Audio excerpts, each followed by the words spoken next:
Good morning! This is Christy Lewis from Dostoevsky's Face.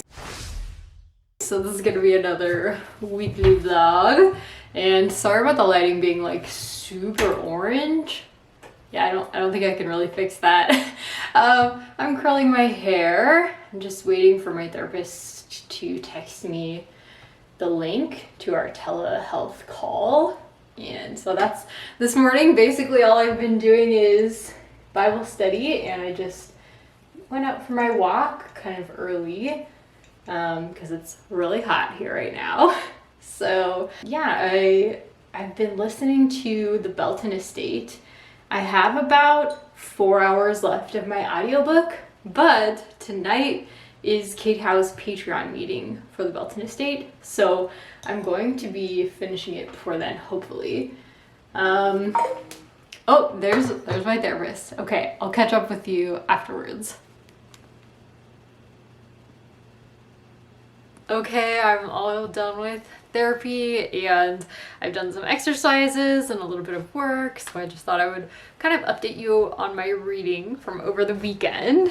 I finished the Apothecary Diaries volume 6 last night, and I just really am loving the series. Something happened at the end of this book that I think is gonna kind of change. Like, we got some revelations that I think will kind of change the series from here on out, so I'm really looking forward to it. And I actually started book 7 last night, like compulsively, could not stop. I had to keep going. So yeah, and I just continue to love these covers so much.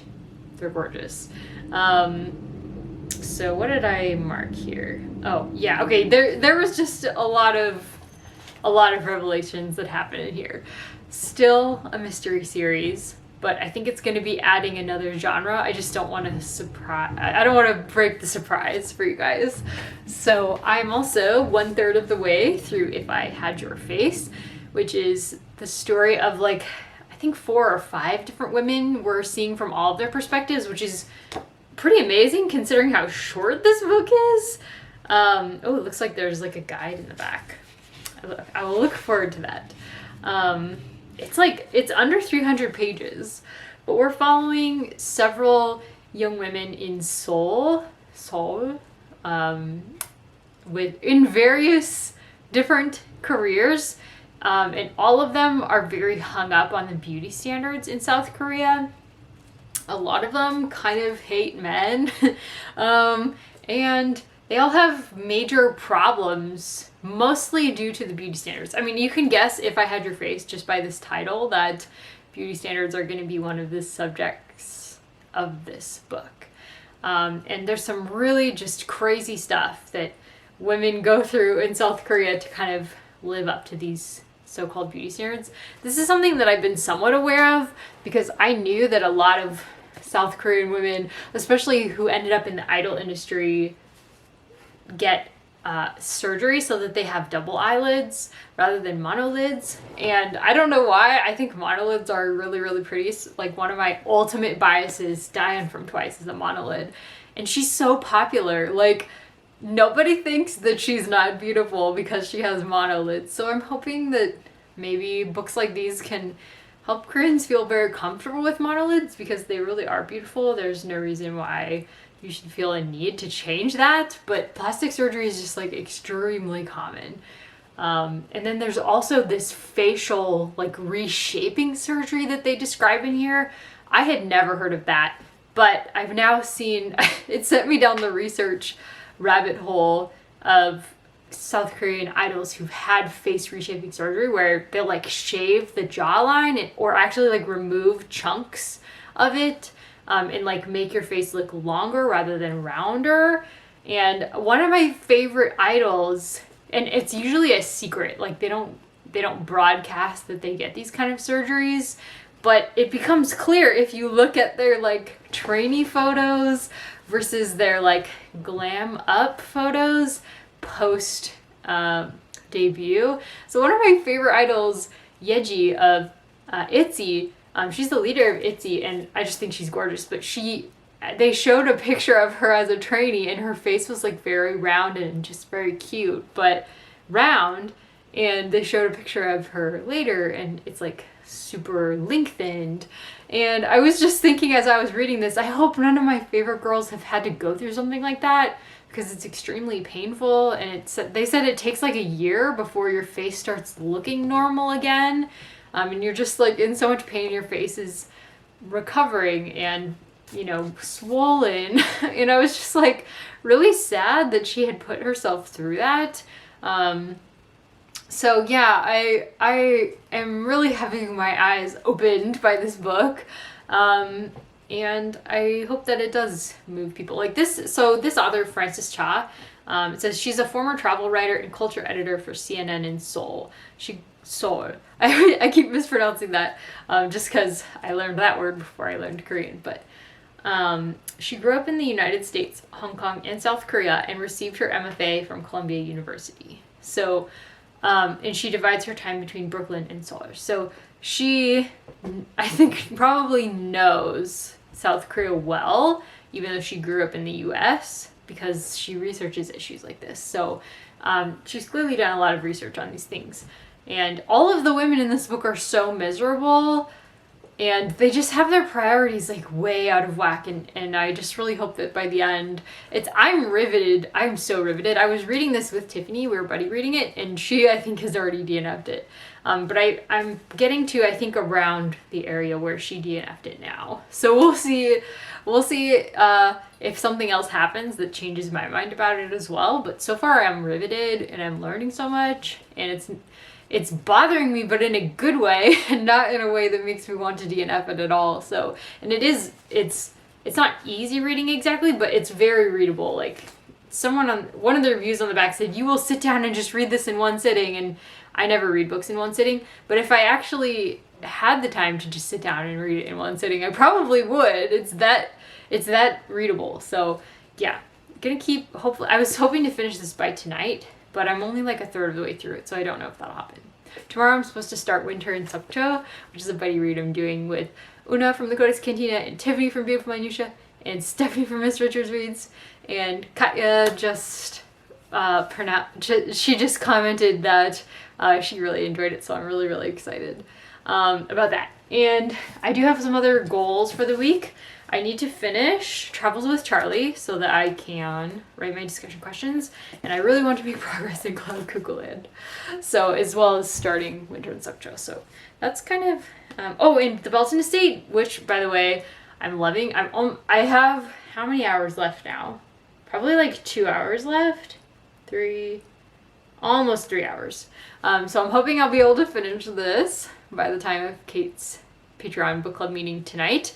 That'll be at 5:15 and it's 1:37. So I do have some things to do for work today that I can probably listen to it and maybe finish it up while I'm doing that. So I have to design a thumbnail for a work video.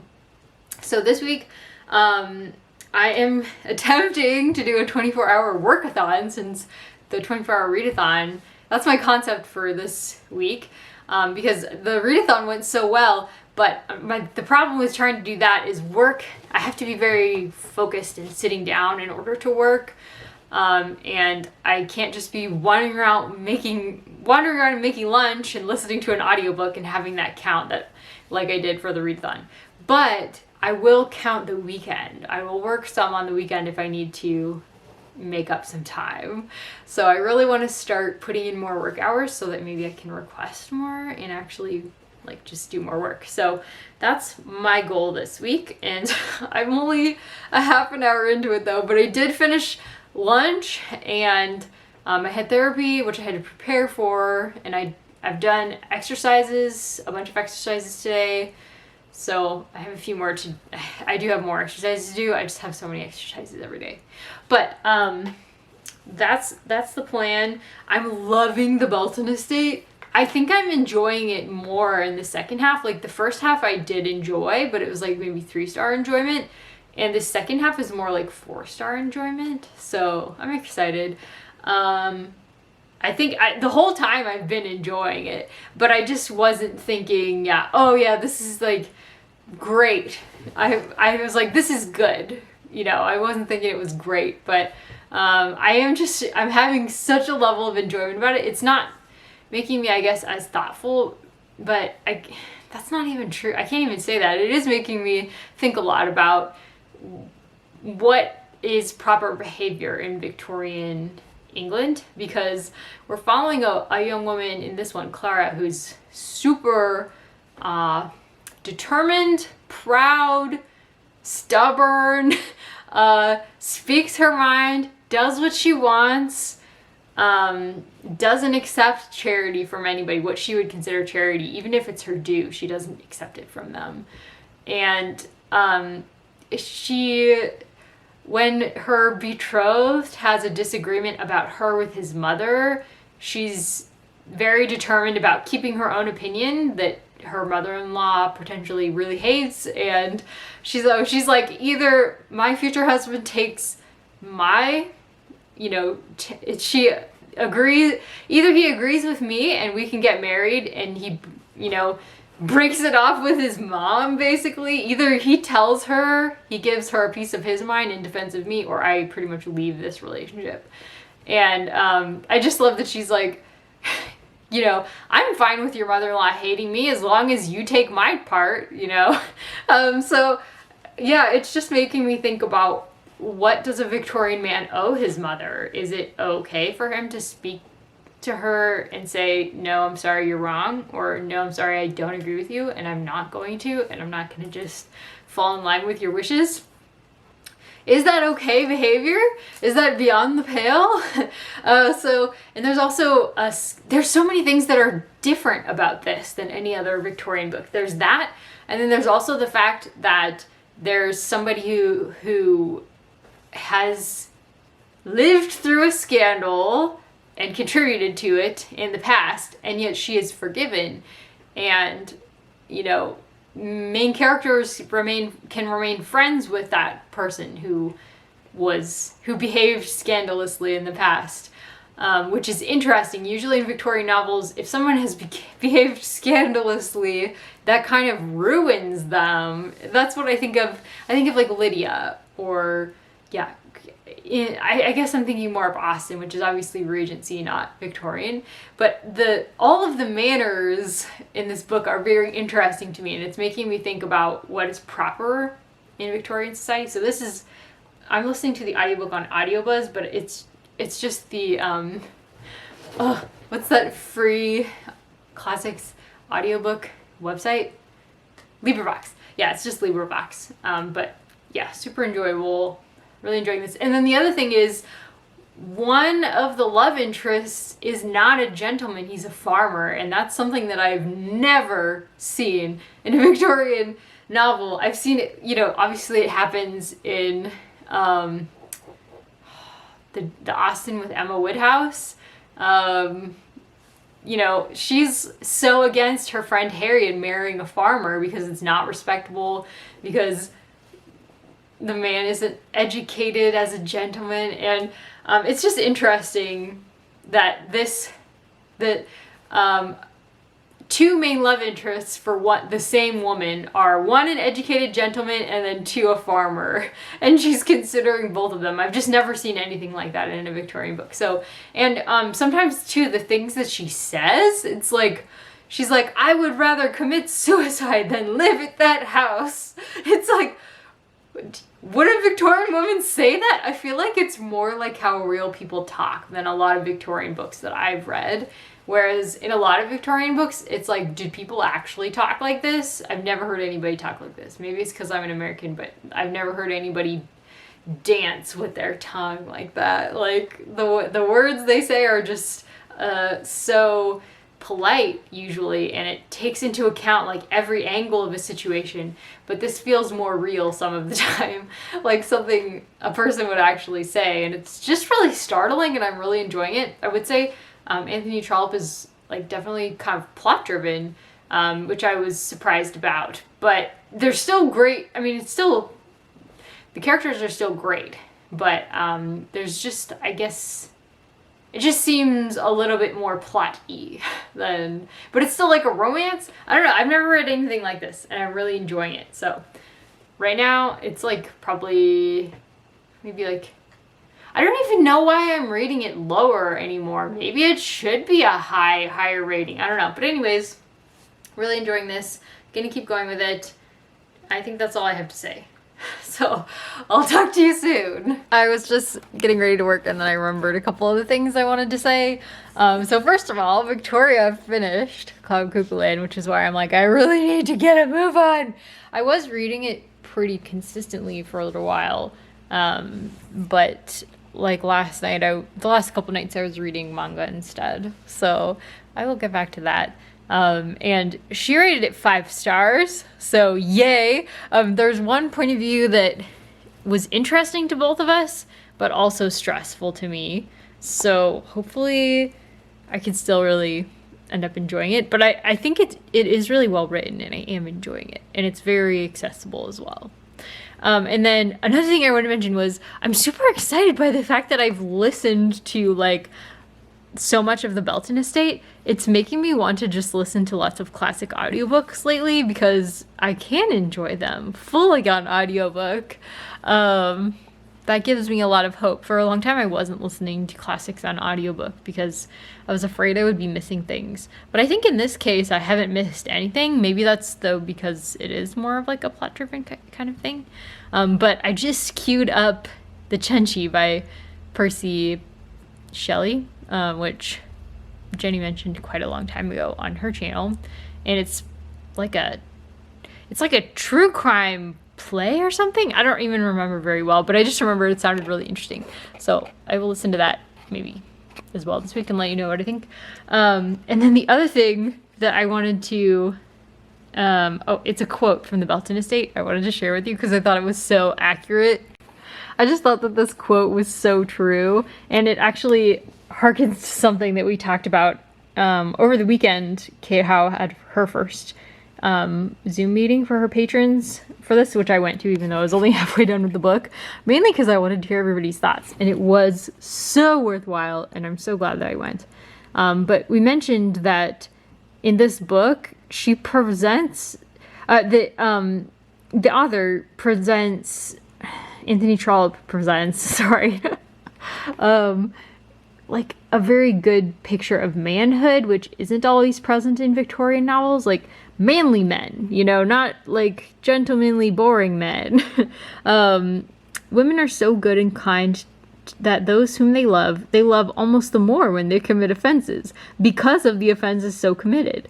Will Belton had been guilty of great offenses for which Clara was prepared to lecture him in the gravest manner, should opportunities for such lectures ever come. But I think that they had increased her regard for him rather than diminished it. And I just love this because this is so true. Like, when I don't know, maybe this isn't just women, maybe it's just people who love other people, but when somebody that you love commits offenses, it doesn't make you love them less. It almost makes you love them more, because you're like, I know you better now. Like, yeah, you have flaws, but don't we all have flaws? But it makes you like an apologist for them with other people, kind of. But also, when it's just the two of you, you might ream that person out that you love. Because you still want the best thing for them. But yeah, it's just, I thought that was a really good point. And also that Will, with his mistakes, so this is at 74% through the novel. So if you've read the novel, you kind of know what mistakes he has recently made with Clara.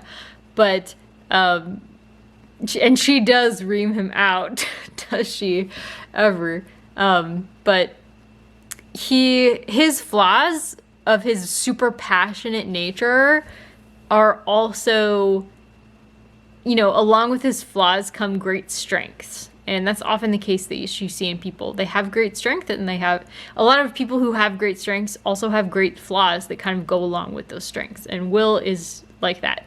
He's very passionate and he has problems with anger, but that's because he's a very passionate person, and that's like a manly, that's the thing about men, you know. They and anybody who's super passionate, women as well. But yeah, I just love that. I guess anytime I can recognize my husband in a character, I'm just like, I love this character. Because obviously, again, as I mentioned recently, Kevin is my type in everything. And so when I recognize a Kevin type character in fiction, whether it's like TV or books, I'm just like, yes, this is exactly like him. I love it. I love this person. All of the amazing free language learning resources. Finished the Belton estate with 2 minutes to spare.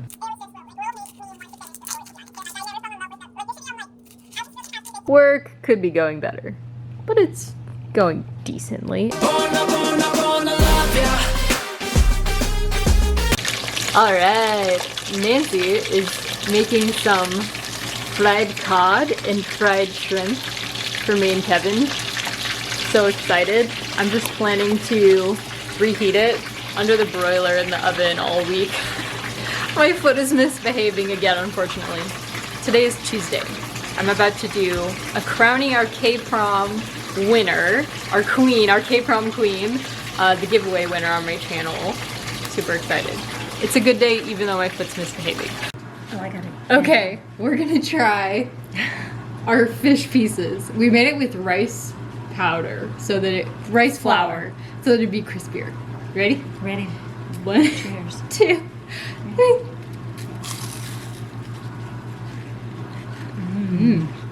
It's super crispy. Very crispy. Thank you. You're welcome. I appreciate your help. It was great fun. These would be good dipped in tartar sauce. Yeah. Or we made our own.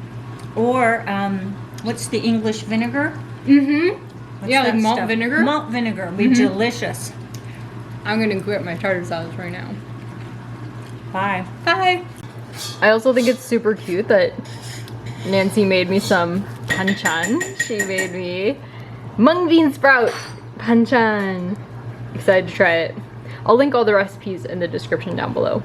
Say hello to the vlog. We are live to crown our K-prom queen for K-Trovathon. Laura, just thank you so much for this wonderful group. Thank you so much that we were able to meet tonight. And we do want to pray a special blessing over everybody. Who? All those around us. Now therefore, our God, hear the prayer of your servant, and his supplication. We just finished our Bible study and we were studying Daniel 9 this week. Daniel's prayer for his people. And it's so incredible, guys. Like, it's honestly a model of prayer. It's just incredible. We didn't even get to talk that much about the model of prayer in here, so we're going to spend a second week, which has been really common. In the later books of Daniel, we've been spending 2 weeks on each chapter because there's just so much to break down. But, like, Daniel knew the scriptures and prophecies of God so well that he knew exactly when the Babylonian exile would end of his people, so he was praying like early and often. He was praying the words of God and the promises of God. And at the end of this chapter, Gabriel tells him, oh yeah, at the beginning of your supplications, the command was issued. And yeah, that's just incredible that his prayer was answered like that. So we had a great time discussing tonight. Thank you so much, Dia and Mom and everybody else who was able to come tonight. And good news, I just finished my prayer and Bible study journal. Let's see, when did I start this? April 2022. So I'm pretty slow. It took me over a year to finish one little composition notebook, but I'm proud of myself for finishing it regardless. And tomorrow I will be starting my new journal, and I cannot wait. I haven't even inscribed it yet.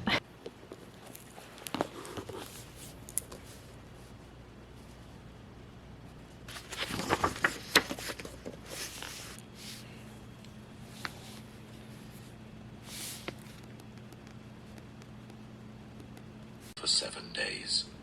Celebrate this as a festival to the Lord for 7 days each year. Hello, it is now August 2nd, Wednesday, so Legendary Readathon has begun, and I haven't done a lot of reading for it yet because I did start Joan of Arc, and as you can see, I'm not too far along. I'm having to reread and reread everything like a million times, which is really normal for me at the beginning of a book. It just takes me a long time to get into things a lot of the time. It's pretty rare that a book will just grab me so much off the start that I can just continue on it really quickly. but I don't know if that's normal for everybody or if that's just me. But I also did start The Way of All Flesh, and I'm waiting to hear. Kate mentioned doing some Zoom discussions together about it. So when I hear from her when she wants to do them, that will help me kind of decide how fast I want to go with that one.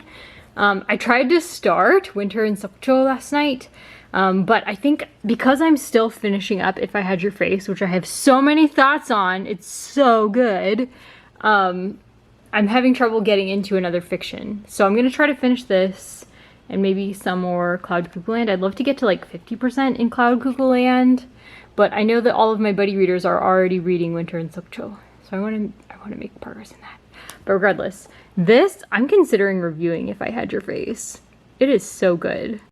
I've only still gotten 4 hours of work done so far this week, but that's partly because of my foot. I would have been working today, but yeah, I just can't really get around that easily. But on the bright side, I am reviewing, I finally reviewed The Case Against Sexual Revolution, so I'm editing that review, and hopefully that will be up very soon.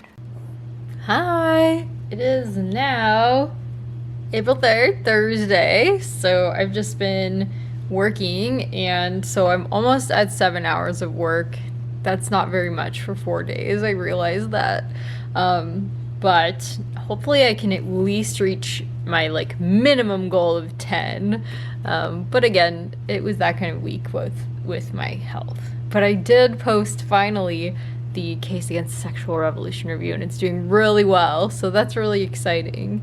I'm about to log on to some K-Cow Patreon reading sprints, and I just wanted to let you know I am working on If I Had Your Face still. I'm 88% through it. I probably could have finished it today, but I just instead listened to a bunch of BookTube and stuff like that. So that was really fun, and I don't regret it at all.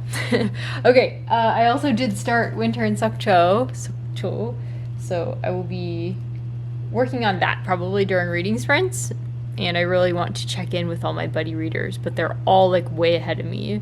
For some reason it took me a bit to get into it, but I'm really getting into it now. So yeah, I'll update you a little bit later. Oh, inquiring minds want to know, what are you making? Oh, I'm making kimchi grilled cheese. Fantastic, that's me, cause I slay. Top of the top, my level is A. Hi, it is now Friday at 12:05. We just finished physical therapy, and it went much better than we were expecting, because earlier this week, as you know, I was not feeling great, but in fact, I thought I was coming down with something, but I feel a lot better today. So not like all the way 100%, but I'm amazed. I was able to go there and actually do some exercising, so yay. Thank you, Lord. And we almost just got into a car accident. It was wild. We were just driving on the freeway, and I was looking at my phone because I was trying to figure out where we were going to eat, and I just happened to look up like right then, and I saw a car pull out right in front of us, and Kevin was looking like over because he was going to change lanes, so we didn't see the car, and I was like, car! And so we swerved, and it was like wild, because if I'd been looking at my phone, we probably just would have plowed right into that car, because they just right in front of us, like there was hardly any time to react. So that was definitely a God thing, because like I said, I was looking at my phone this whole drive until then. And now we are just in traffic on the freeway exit. Yeah, there's just a lot of people. There's a lot of people. Anyways, we're gonna go to one of our favorite Mexican places. This is the same place that we went and got the queso not that long ago, which was so delicious looking, right? We're gonna go there, and they have this thing called Alhambras. I think I've showed it in a vlog a long time ago. It's super good. It's like a variety of, what's it called when it's like stir-fried meat and veggies, like bell peppers and onions? It's not fajitas. It's like a type of fajita, but they include like 4 kinds of meat. They have like a really good chorizo. I think there might even be bacon in it. It's like super good. It's got chicken and beef, and there's like a little bit of cheese, and then some bell peppers and onions. beans, and it's all stir fried. And it comes with fresh corn tortillas, which I usually just bring home and use for stuff.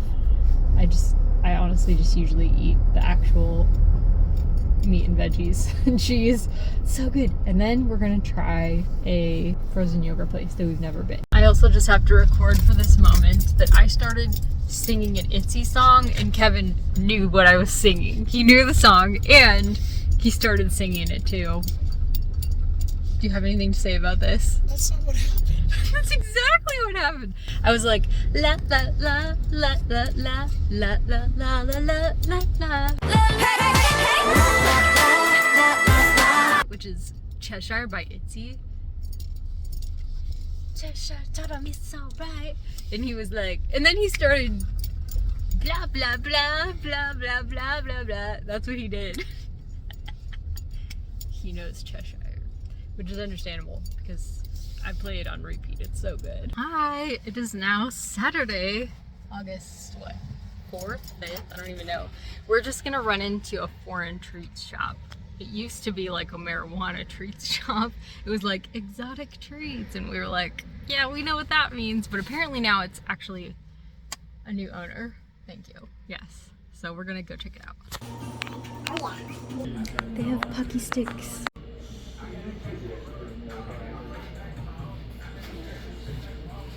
Look over there too. These drinks are so interesting.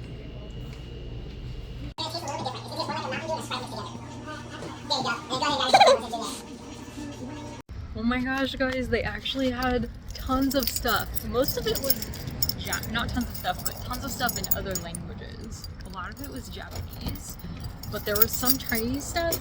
I didn't see any Korean stuff, except are Pocky Japanese or Korean? I don't actually know. But regardless, I'm excited. I got a couple things, so I'll show you. So here's the Mountain Dew. I can't believe it's $8, but regardless, it's a novelty, right, for us in America, in a small town. So he said it tastes like a mixture of Mountain Dew and Sprite, but look at this really pretty, like, did he say is this Chinese? It looks like Chinese to me, but I could be wrong because I don't know any Chinese or Japanese. Okay, Kevin's trying it.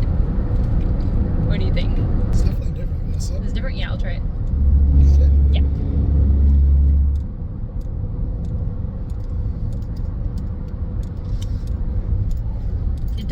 It's not very carbonated. And has like a super long neck. I don't think I would recommend that. I like regular Mountain Dew better. It's just weird. It does taste like Mountain Dew and Sprite. I wonder if it's like a temperature thing, like where it got like too high of a temperature in the shipping or something, and maybe that reduced the carbonation. I don't know if that's a thing that can happen. You guys will have to let me know if you have any inside knowledge. So Kev does say it tastes more citrusy. It tastes like more of a lemon lime kick. But all I noticed is that it tastes flat. So we got this like peach Pepsi. And then what else do we have? Do you remember what this is called? Yeah, but I can't pronounce it. Okay, I can't pronounce it either. It was on the sign, but it sounded like something floral. And if you look at the bottle, it's definitely floral. What was the other? And then there was a raspberry one. Hi, okay, so this is tapioca candy milk tea flavor. Let's try it. I love their wrapping. Like, their wrapping is so attractive, like the bright yellow. But I thought I saw this and I was like, that looks like boba. So I had to try it, of course. Oh, they're like individually wrapped. They're so tiny. Okay, let's try one.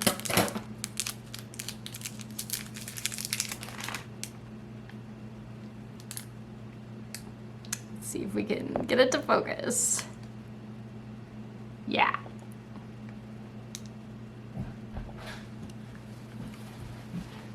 Oh my gosh, it's really good.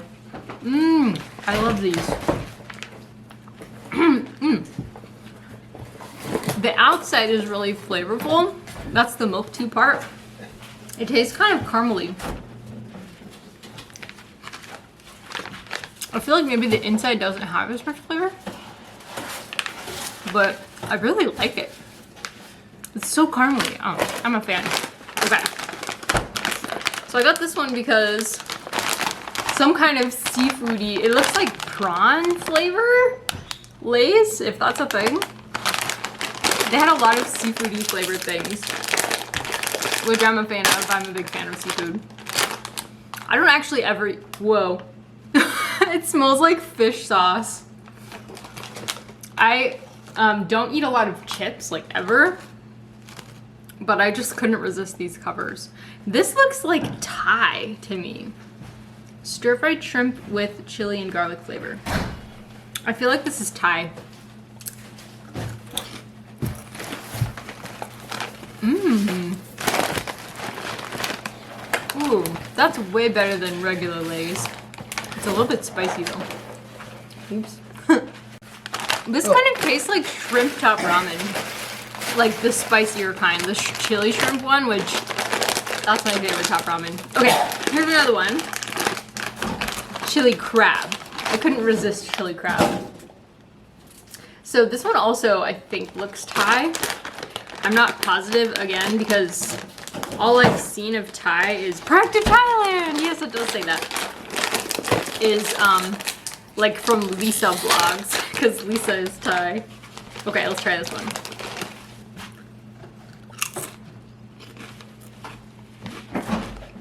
Whoa. Mmm. These are so unique. Okay, this one has like a lot of flavor. Yeah, in there, yeah, thanks. That is interesting. So this one is more flavorful than this one, but I think I like the flavor better of this one. But this is still good. The other thing that I got was a Pikachu sticker, and they gave it to me for free, which is nice because we spent a lot of money on just some snacks.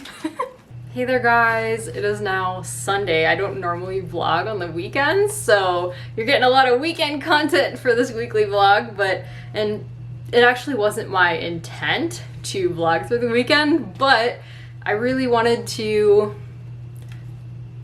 save, I guess, some of my reading discussion until I'd finished some things, and I finished a lot this week. So since the last time I actually gave you a reading update, I finished If I Had Your Face, which I have here somewhere. I also finished Winter in Sokcho by Elisa something Dupin. I don't know. I'll show you. So both of these were buddy reads, and I loved them both. Gave them both high marks. This is Winter in Sokcho. I honestly loved both of them, and it was really fun to knock out two great reads, buddy reads, within like a week of each other. Like, it was great. I was living my best reading life this week. So yeah, so why don't I'll start with If I Had Your Face, because, and I finished some other stuff too. One other thing, I think.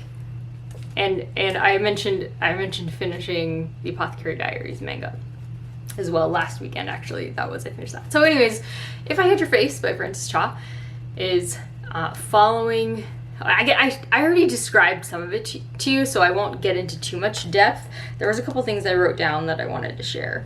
I love how critical this book is of prostitution systems, especially for women. A lot of young women get into prostitution thinking that they're gonna make a lot of money, but you don't usually. Like, it's not to say that you can't, but the sex industry is pretty brutal. It's very much ageist. You know, the older a woman gets, the fewer clientele she's going to have, and it damages you in ways that you don't anticipate when you go into it. And so there was a whole system of prostitution described in this book that I wasn't even aware of, and it wasn't just prostitution, it was sex work. Oh, I just realized I didn't turn on my microphone. Oh well, that's too bad. It's called salons. I feel like there was another word in it as well, but anyways, it's salon system where basically women who have usually had surgeries to enhance their natural beauty. And sometimes, in some cases, like in the case of one of these ladies, totally changes her face shape, like gets it shaped, like her jaw reshaped and everything. And she's miserable because then she's in debt to the people who did her surgeries, the people who paid for it for her, which is the woman owning the salon. And she took debts out to get the surgery. And her debts just keep mounting because she has to keep getting other surgeries to keep herself looking prime. And it's like such a brutal, exploitative system. And I feel like this book really set out to show that. And also it talks a lot about how damaging the system is to women's self-esteem in general.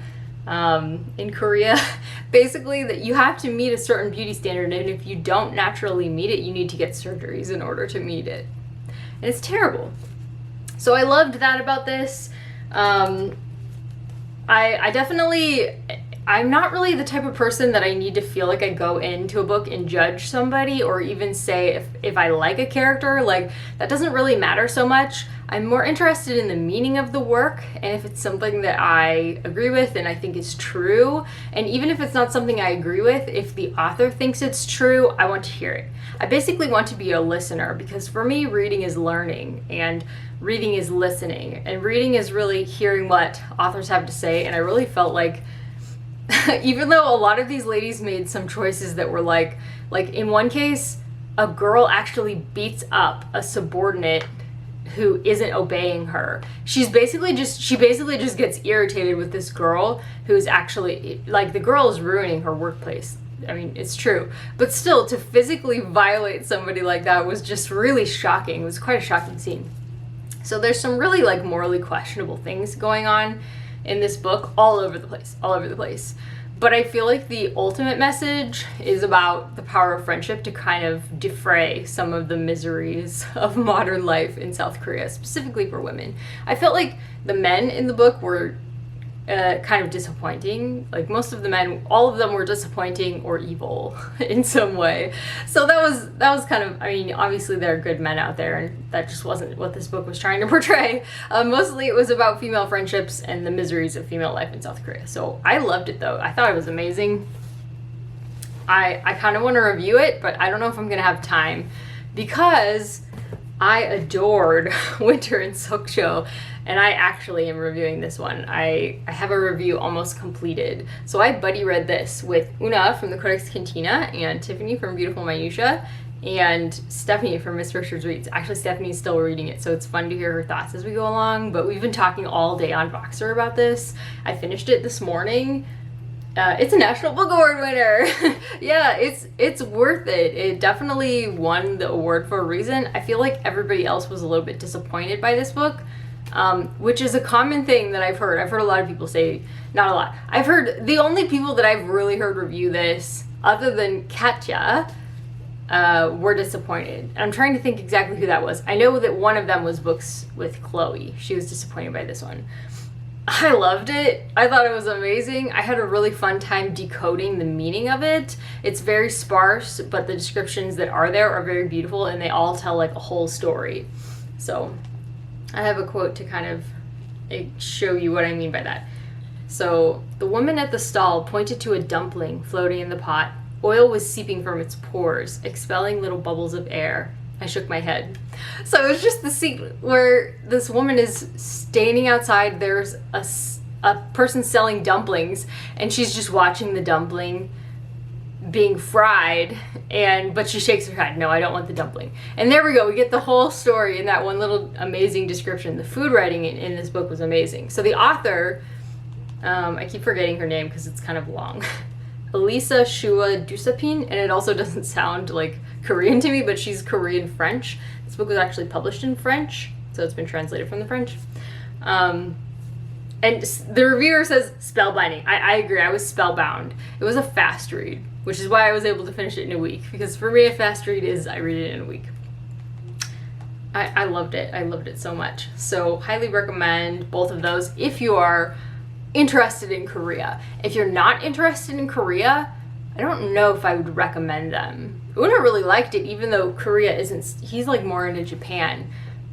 But Una really liked the descriptions, but he felt like he was disappointed by the ending. So I don't know. I think I would recommend this to people who are like fanatics about Korea the way I am, for sure, because I think you guys will love it if you are a Korea fanatic.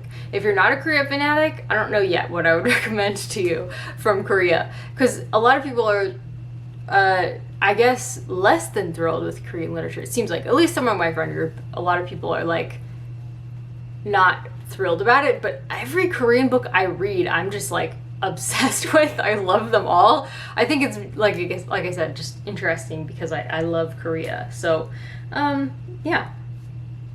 So that book, this one is about a young woman who basically is discovering herself. She works at a guest house that her mom runs, family owned. It's very run down, and then a Western man from France comes and basically ignores her and uses her, and it's kind of about how she feels about it and how she reacts to that. Yeah. It's really great. I loved it. And I finished Monster Volume 3, finally. It took me a while to finish because somebody had it out at the library, like overdue out, while I was like halfway through it. So as soon as I got it, I started reading it every night. And so that's what I was reading at night this week instead of Cuckoo Land, which is what I'm gonna go back to, I think, once I finish. Actually, I have to finish Monster Volume 4 as well, because that needs to go back to the library, I think, next week. So I need to finish that first at night. But I'm in love with everything about this book. I think it's just taking me so long because I don't have a live show and because it's long, and long books intimidate me. I probably would have had it finished by now if I wasn't like, oh, I'm just gonna read this short buddy read instead, or I'm gonna just read this short manga instead. I just don't have a lot of patience for long books. Jenny and I were just talking about this. I think it's Tolstoy's fault. Regardless, I love everything about this. I love the way the author describes things. It's like, it's similar to Winter and Sokcho. If you can tell me so much with a description that I'm just happy reading descriptions all day, even if it was just a book of descriptions, then I am happy. I am a happy reader if your description is that interesting and good and it tells a whole story and it's so visual. Yeah, that's what I'm looking for in authors these days. Modern authors are bringing it to me. Cuckoo Land is great for that. I'm also interested in every single perspective in this book, which is unusual for a multi-perspective book. I feel like every perspective is riveting for me. So that's pretty cool. And I've been interested the entire time, even from the beginning. Like, my interest never wanes with this, which is incredible.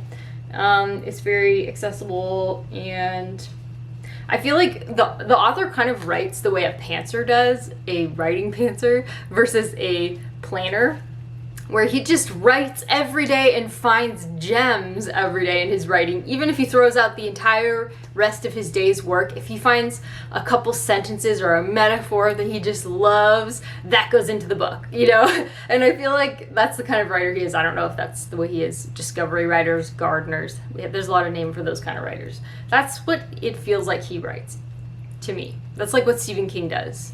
You know, he doesn't plan it at all, because he feels like planning is preaching. I definitely don't feel like planning is preaching. I like planning ahead in my writing. But regardless, yeah, so I'm basically having I had a fantastic reading week. And next week, I'm gonna need to be really buckling down on Bleak House, because I literally have Monday through Saturday morning until 10 a.m. to read the entire section for Bleak House. Like I said, I've been living my best reading life. Unfortunately, that has not meant reading Bleak House. But I also need to finish Travels with Charlie, so hopefully I can do that like tonight. I don't know, we'll see. Tomorrow morning, I'm planning to definitely like read a lot. I had a great reading morning today. I also forgot, I wanted to mention that I didn't read very much for Legendary Readathon at all this week. So hopefully next week I'm able to actually do that. I wanted to save the vampire short story until we're, I guess, a little bit closer to talking about it, because it is so short. But maybe I'll just read that next week anyways, because otherwise it's just gonna be Bleak House and that's all I'm reading. I also meant to mention that I think I'm probably going to skip next week's weekly vlog and just do a weekly update at the end of the week, because I'm hoping that I can do a vlog, a Korean learning vlog for my other channel.